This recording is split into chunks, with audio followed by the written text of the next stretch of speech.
ఈ చెన్నై పట్టణానికి భారతీయ సాంస్కృతిక పీఠం వారి ఆహ్వానాన్ని పురస్కరించుకొని ఈ సంవత్సరం కూడా పరమేశ్వరుడు ఇక్కడికి వచ్చేటట్టుగా ఆజ్ఞాపించాడు.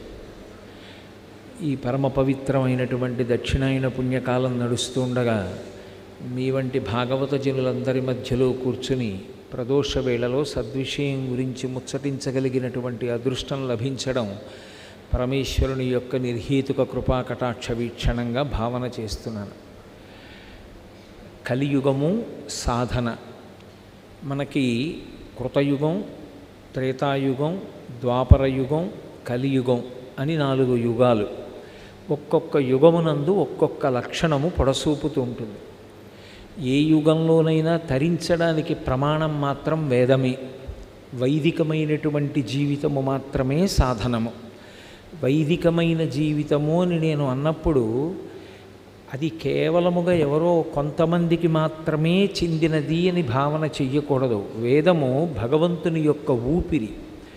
సమస్త మానవాళి తరించడానికి ప్రమాణము వేదం ఒక్కటే.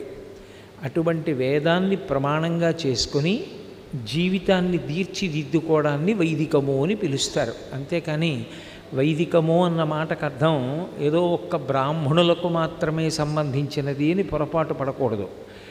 అందరూ తరించడానికి వేదమే మార్గం చెప్పింది. అటువంటి మార్గాన్ని అవలంబించి తరించడానికి ప్రయత్నించడాన్ని వైదికమైనటువంటి జీవితము అంటారు.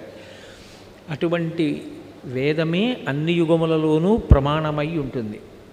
కలియుగం దగ్గరికి వచ్చేటప్పటికీ కొన్ని ప్రత్యేకమైనటువంటి ఇబ్బందులు ఉంటాయి. ఎందుకంటే ఎప్పుడైనా సరే ధర్మాచరణము చెయ్యాలి అంటే ఆ ధర్మాచరణమునందు దేశము కాలము అనేటటువంటి 2 చాలా ప్రధానమైనటువంటి పాత్ర పోషిస్తాయి.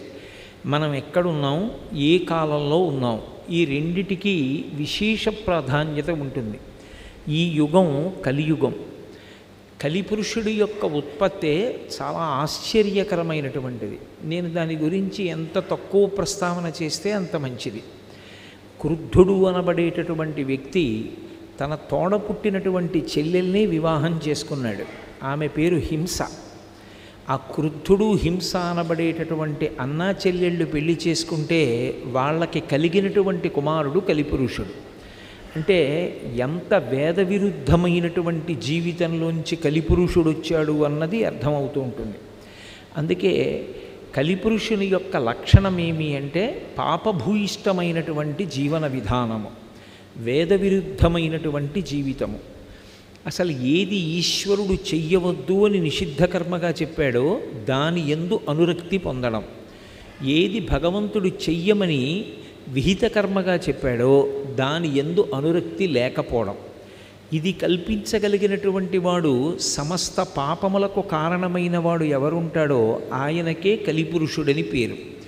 కలియుగంలో ఉండేటటువంటి ప్రధాన లక్షణాల్లో ఒకటి ఏమిటి అంటే రాక్షసులకు శరీరం ఉండదు. త్రేతాయుగం వరకు రాక్షసులకు ఉపాధి వేరుగా ఉండేది. అందుకని చూడగానే ఉపాధిని బట్టి ఇది కుక్క, ఇది పంది, ఇది పిల్లి, ఇది నల్లి అని గుర్తించినట్టే వీడు రాక్షసుడు అని గుర్తించేవారు. కలియుగంలో రాక్షసులకు ఉపాధి లేదు. మరి రాక్షసులు ఎక్కడుంటారు అంటే మనుష్యుల యొక్క మనస్సే వాళ్ళ యొక్క నివాస స్థానం. మనుష్యుల మనస్సులోనే రాక్షసుడు ఉంటాడు. మరి ఇప్పుడు ఆ రాక్షసుడు దేని చేత సంహరింపబడాలి? ఆ రాక్షసుణ్ణి తొలగించడం దేనివల్ల సాధ్యం అంటే భగవత్ సంబంధమైనటువంటి విషయాలు మనసులో పెట్టుకోవడమే.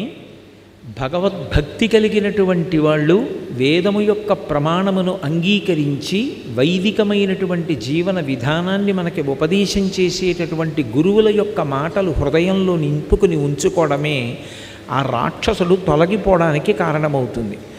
అందుకే కత్తి పట్టుకు రాక్షస సంహారం చేయడం కుదరదు. కలియుగంలో మనుష్యుల యొక్క మనసు మార్చవలసి ఉంటుంది.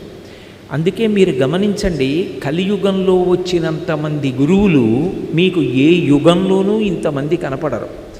రామకృష్ణ పరమహంస, స్వామి వివేకానందుడు, అలాగే భగవాన్ రమణులు, కామకోటి పీఠాన్ని అధివసించినటువంటి మహాపురుషులు చంద్రశేఖరేంద్ర సరస్వతి మహాస్వామి, శృంగగిరి పీఠాన్ని అధివసించినటువంటి విద్యారణ్యులు చంద్రశేఖర భారతీ మహాస్వామి, అభినవ విద్యాతీర్థ మహాస్వామి, ఉగ్రనరసింహ భారతీ మహాస్వామి, అలాగే ఎందరో పెద్దలు ఈ లోకంలో అవతార స్వీకారం చేశారు.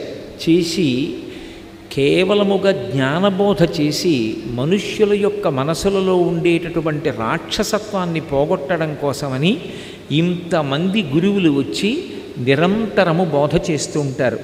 ఇందులో అసలు ఎప్పుడో ఎక్కడో ఒక వటవృక్షం కింద కూర్చుని తాను చిన్ముద్ర పడితే సనకసనందనాది మహర్షులకు తప్ప ఆ మౌన వ్యాఖ్య ఇతరులకు అర్థం కాదని శంభోర్మూర్తిశ్చరతి భువనే శంకరాచార్య రూప త్యక్వా మౌనం వటవిటపినో మూలతో నిష్పతంతి.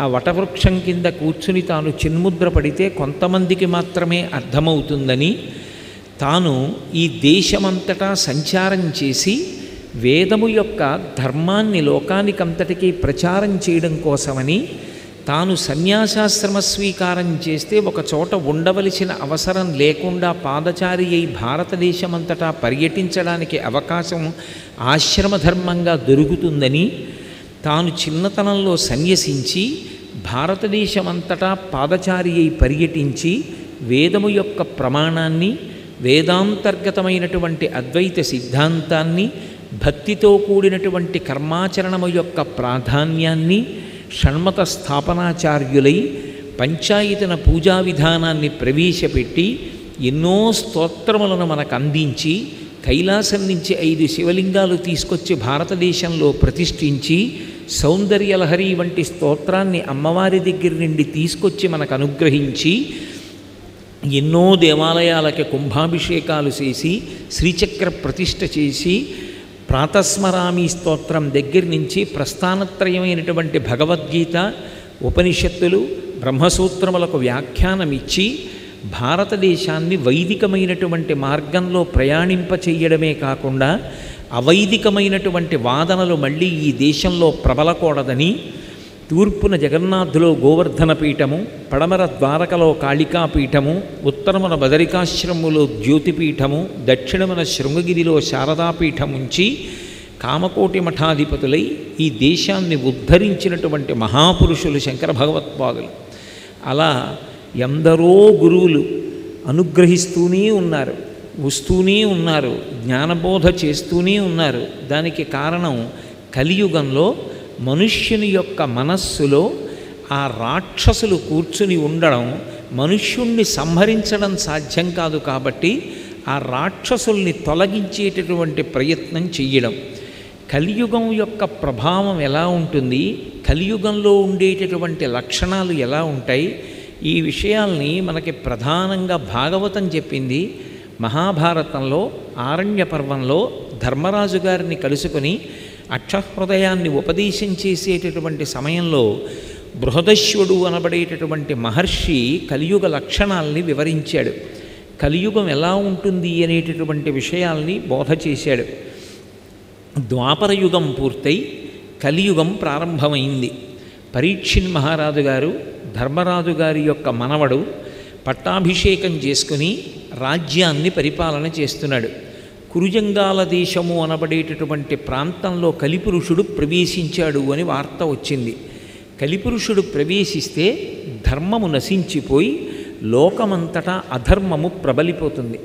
ధర్మము అంటే ఏది వేదము చేత చెప్పబడిందో అది మాత్రమే ధర్మము. ధర్మము ఇది అని చెప్పడానికి అధికారము ఎవ్వరికీ లేదు లోకంలో. ఇది ధర్మము అని చెప్పాలంటే దానికి అధికారం ఉన్నది వేదమొక్కటే.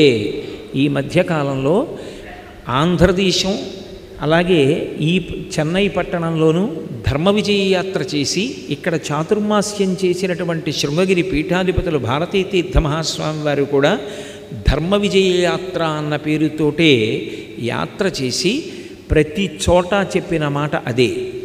ధర్మమును చెప్పడానికి అధికారం ఎవరు? కేవలము వేదమొక్కటే.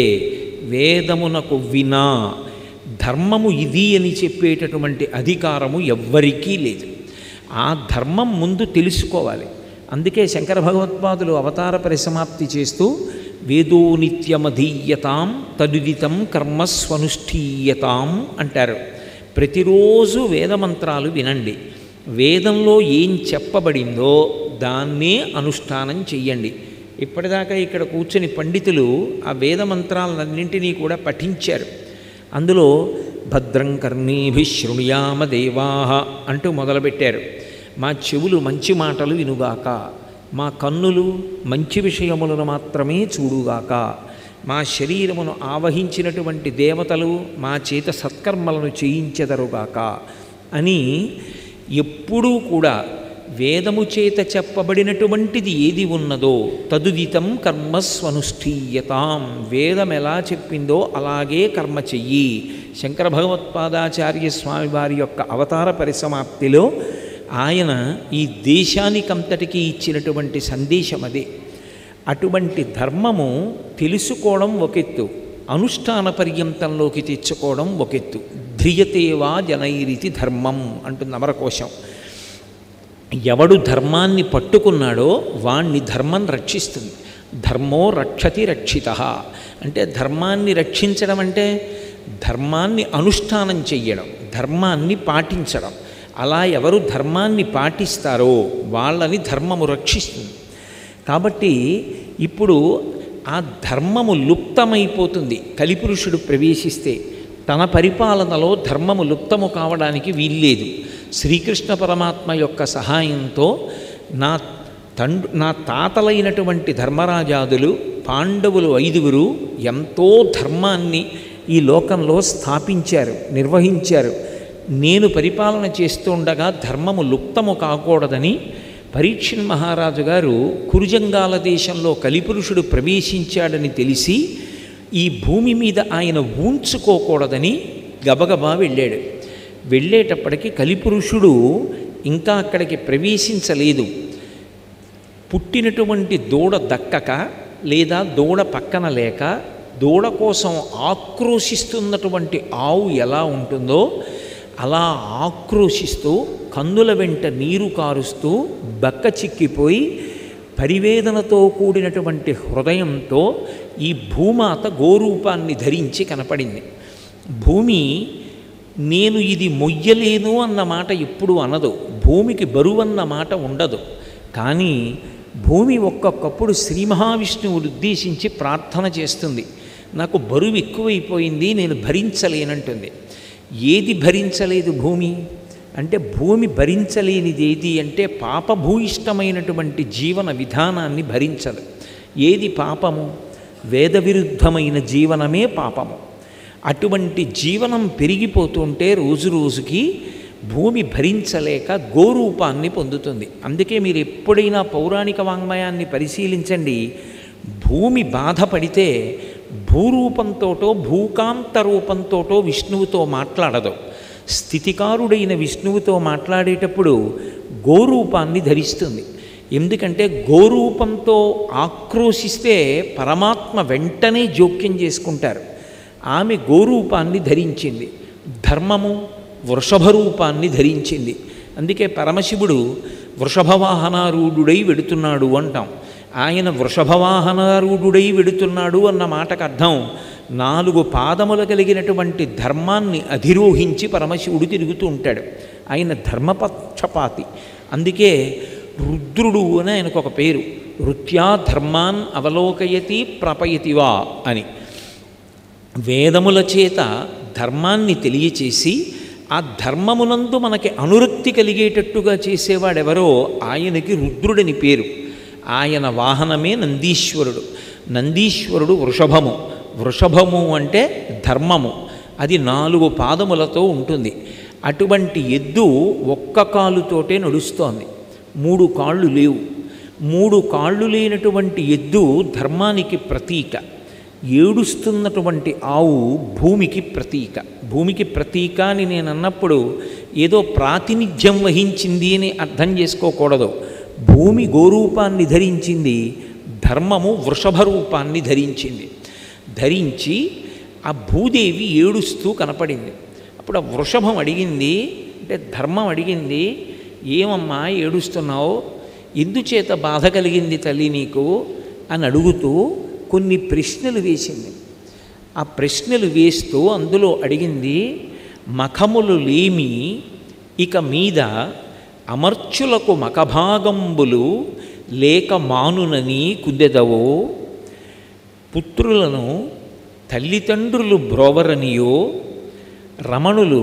రమణుల రక్షింపరనియో, భారతి కుజనుల ప్రాపించుననియో, సద్విప్రులు రాజుల సేవింతురనియో, హీనవంశజాతులు పరిపాలనము చేతురనియో, కులిశహస్తుండు వర్షములు కురియింపనందున ప్రజలు దుఃఖముల ములుగుదురనియో, లేక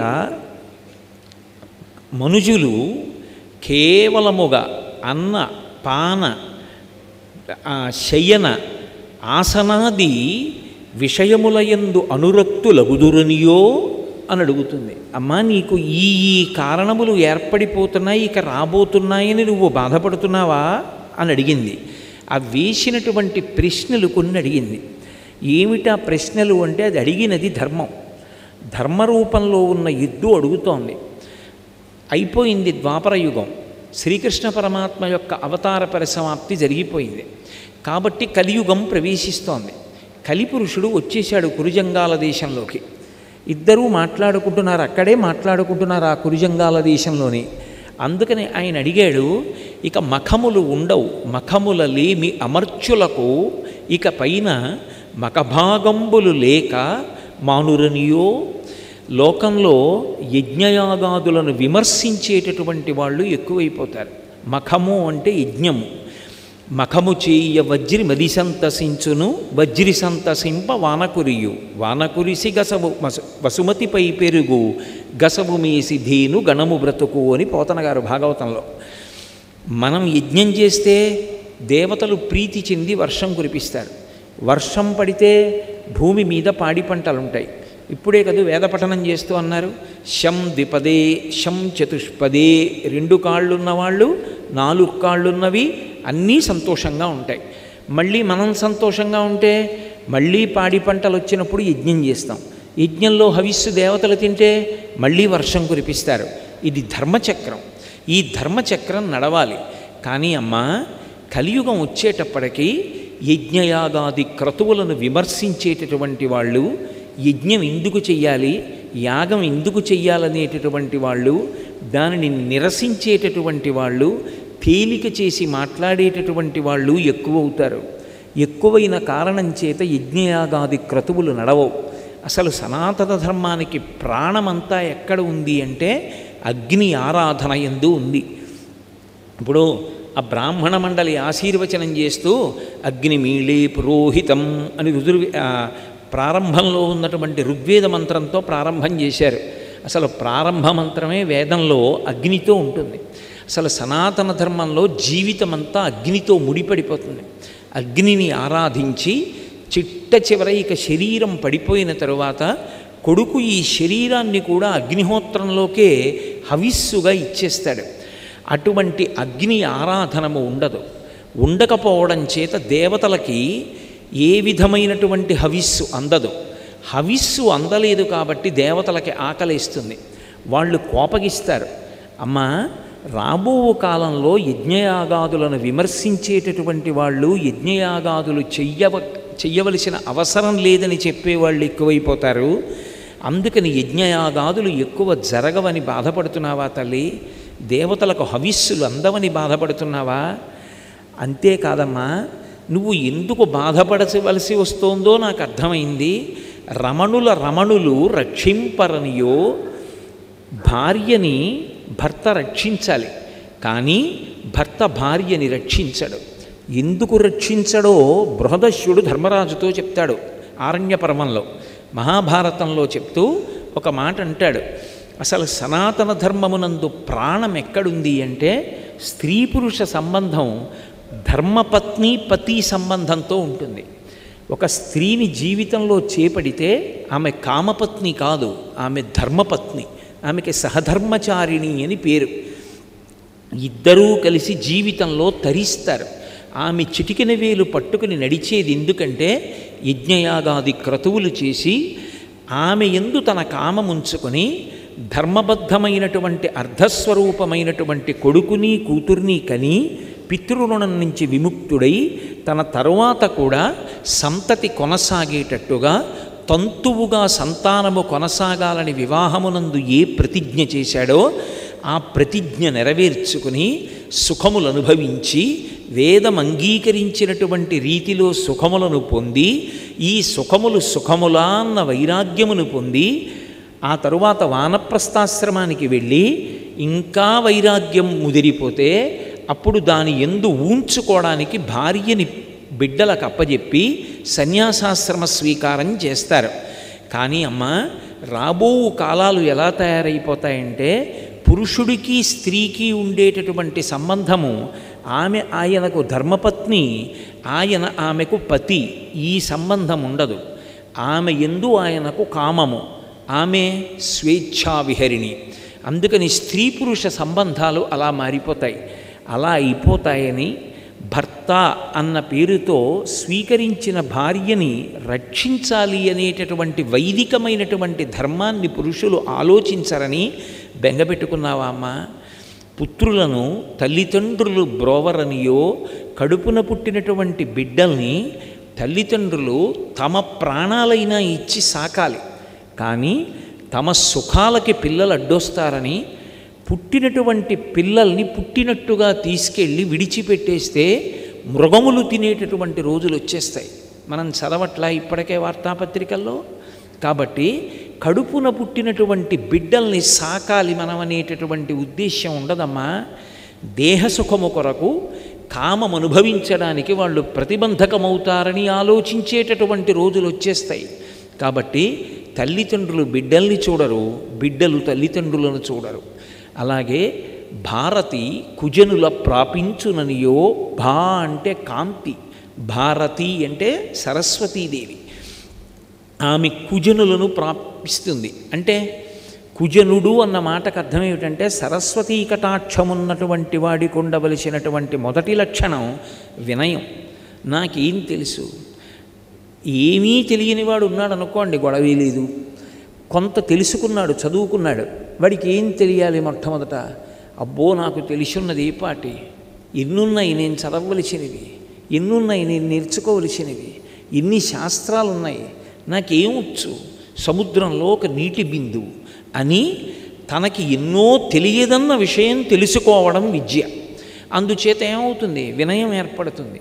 కానీ అమ్మ, చదువుకున్నవాడన్నవాడు వినయంతో ఉండడు, గర్వంతో ఉండి డబ్బు సంపాదించడానికి అదొక మార్గం చేసుకొని అసలు ఆ చదువు వలన ఒక్క గుణం కూడా లోపల తయారు కాక అవగుణములన్నిటితోటి తిరుగుతూ వాడియందే సంస్కారం ఏర్పడక, సంస్కారము లేని చదువు దేని కొరకు ప్రయోజనకరమమ్మా? అందుచేత సరస్వతి కుజునుల యందు ప్రకాశిస్తుందేమో రాబో కాలంలో అని బెంగపెట్టుకున్నావా తల్లి? ఇదే పోతనగారు అంటారు భాగవతంలో, జ్ఞాన కలునిలోని శారదయువోలే అంటారు. వాడు జ్ఞాన కలుడు, నిలువెల్ల విషం, కానీ వాని యందు సరస్వతి ఉంటుంది. అది అడ్డుపెట్టి సమస్తమైనటువంటి అహితమైనటువంటి కార్యక్రమములకు వాడు సాధనముగా మారిపోతాడు. అంటే లోపల సంస్కారం ఉండదు. ఆ చదువు వల్ల తాను తరించడు, 10 మందికి తాను మార్గదర్శకం కాలేడు. నేను మాట్లాడితే మైక్ ఎలా మాట్లాడుతుందో వాడిలోని చదువు వాడికి అలా ఉంటుంది. కాబట్టి భారతి కుజనుల ప్రాపించుననియో, సద్విప్రులు రాజుల సేవింతురనియో, నిజంగా చదువుకున్నవాడు, నిజంగా విషయం తెలిసిన్నవాడు, నిజంగా వినయం ఉన్నవాడు, నిజంగా 10 మందికి పనికొచ్చేవాడు, నిజంగా గుణాలున్నవాడు, నిజంగా 10 మందికి ఆదర్శవంతమైన వాడు చేతులు కట్టుకుని తల ఉంచుకుని నించుంటాడమ్మా. 1 రూపాయి కోసం కడుపు నింపుకోవడానికి ఎక్కడో ఏదో ఊడిగం చేసుకుని బతుకుతాడమ్మా. వాడేమో అలా ఉంటాడా, వీళ్ళేమో ఇలా ఉంటారా? అమ్మ, కలియుగంలో ఉండేటటువంటి రోజులు ఇలా అయిపోతున్నాయని బాధపడుతున్నావా తల్లి? నిజంగా ఎవడికి అనుష్ఠాన బలం ఉందో, నిజంగా ఎవడికి భగవద్భక్తి ఉందో, ఎవడు త్యాగమయమైన జీవితం గడుపుతున్నాడో వాణ్ణి గుర్తించి వెంట రాదమ్మా సమాజం. వాడికి మేము రక్షణగా నిలబడతామని ముందుకు రారమ్మా, వాడికి ఇబ్బంది వచ్చినప్పుడు పలకరించేవారు ఉండరు తల్లి. అది కలియుగంలో ఉండేటటువంటి లక్షణం. అందుకే బృహదశ్వుడు ధర్మరాజు గారితో చెప్తాడు, గురువుగారు గురువుగారు అని పిలవడానికి వెనక 100 మంది శిష్యులు ఉంటారమ్మా, మనసులో మాత్రం గురువుగారికి ఏమైనా ఇబ్బంది వస్తే చాలా సంతోషించే వాళ్ళు ఉంటారు, గురువుగారిని రక్షించాలని అనుకోరు, గురువు మీద విరోధభావంతో ఉంటారు. అటువంటి శిష్యులు ఉంటారయ్యా ధర్మరాజా కలియుగంలో అని చెప్తాడు. కాబట్టి భారతి కుజనుల ప్రాపించుననియో, ఇది కాదు అసలు రాజ్యమునందు పాడి లేకుండుననియో, రాజ్యంలో న్యాయము అనేటటువంటి మాట లేకుండా పోతుందమ్మా. అటువంటి స్థితి వచ్చేస్తుంది. బలహీనులైన వారు ఎవరుంటారో వాళ్ళని బలవంతులైనటువంటి వారు దోచుకు తినేస్తారంతే. కాబట్టి అటువంటి రోజులు వస్తున్నాయని బాధపడుతున్నావా? నేను భాగవతాన్ని భారతంతో కలిపి మాట్లాడుతున్నాను కలియుగం గురించి. ఏ మాటలు పోతన గారు చెప్తారో దాన్ని బృహదశ్యుడు ధర్మరాజు గారితో మాట్లాడతాడు. రాబోయేటటువంటి కాలం చాలా భయంకరంగా ఉంటుంది ధర్మరాజా కలియుగంలో.